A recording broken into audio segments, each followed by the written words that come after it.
یہ آپ مت فرض کریں کہ جو اسلامی بینکنگ ہے وہ خالص اسلامی بنیادوں پر اساس سے قائم ہے۔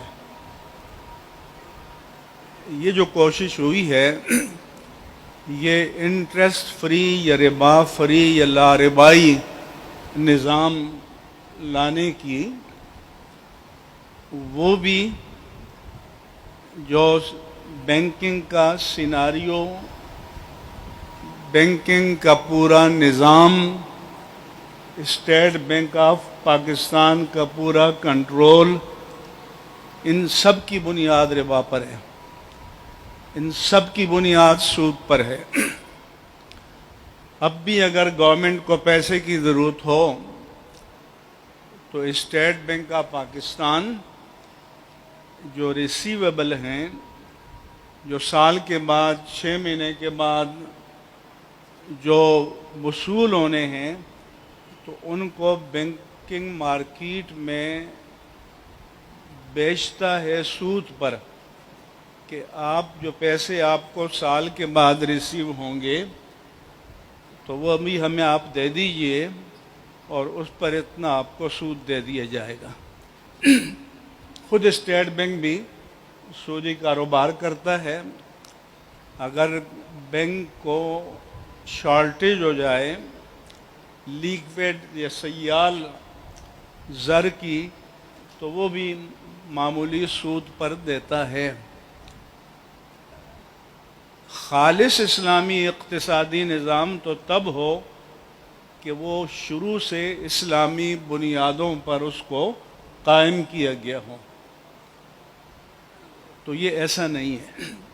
لہذا اس میں آپ کو ہیل، قدم قدم پر ہیلے نظر آئیں گے، کوئی راستہ نکالنے کے لیے، تطبیق کے لیے، اور خالص اسلامی اقتصادی نظام یہی وجہ ہے کہ جو اس کی برکات ظاہر ہونی چاہیے وہ قطعاً ظاہر نہیں ہو رہی۔ دوسری بات یہ ہے کہ اسلامی بینکنگ مارکیٹ میں ہے۔ اب مارکیٹ کا عالم تو یہ ہے کہ یہ جوڑیا بازار ہے۔ فرض کریں کہ چاول کا کاروبار ہے، ہول سیل کا، اور ہمارے حاجی صاحب ایک دکان کھول لیں کہ دیکھیں میں ہر وقت تلاوت کر رہا ہوتا ہوں، وظیفہ پڑھ رہا ہوتا ہوں، رات کو تہجد پڑھتا ہوں، تو ٹن پر اگر آپ دوسرے کو 1000 دیتے ہو تو مجھے 1100 دے دو، تو کوئی نہیں دے گا۔ وہ 25 دکانوں سے گھوم کر آئے گا اور اس سے کمپیریزن کرے گا۔ لہذا یہ جو اسلامی بینکنگ ہے یہ اس پریویلنگ مارکیٹ میں ہے، لہذا یہ اپنا جو منافع ہے وہ اسی دائرے میں رکھتا ہے، اور مجھے ایک بھی کارپوریٹ کلائنٹ آج تک نہیں ملا کہ مجھے اس سے کوئی غرض نہیں ہے کہ حبیب بینک کتنا دیتا ہے، فلاں کتنا دیتا ہے۔ مجھے حلال چاہیے، کم ہو زیادہ ہو، یا کبھی نقصان بھی ہو جائے تو میں قبول کروں گا۔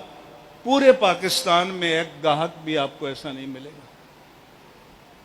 اس لیے مائنڈ سیٹ جیسے کہتے ہیں، جو ذہنی ساخت کہتے ہیں، وہ تیار نہیں کی گئی۔ اس لیے ایک بندہ آتا ہے اسلامی بینک میں، تو میں نے اسٹیٹ بینک میں کہا تھا کہ 3 طرح کے لوگ ہوتے ہیں۔ ایک وہ کہ جس کو سرے سے روزگار نہیں مل رہا تھا تو وہ آ گیا، یہاں مل رہا ہے۔ دوسرا وہ کہ وہاں کم مل رہا تھا تو یہاں زیادہ مل گیا۔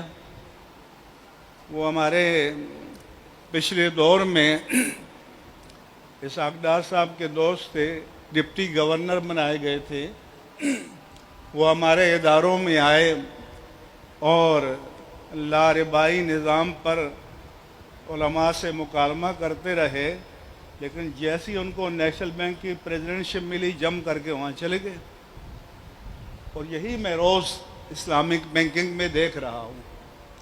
تو پہلی بات تو یہ ہے کہ جب تک ایسی مین پاور تیار نہ ہو جو ذہنی طور پر قبول کرے، کیونکہ تجارت جو ہے اس کی جو برکات ہیں وہ اسی لیے تو ہیں کہ اس میں نفع بھی ہے اور کبھی نقصان کا احتمال بھی ہوتا ہے، اور دونوں صورتوں کو قبول کرنا پڑتا ہے۔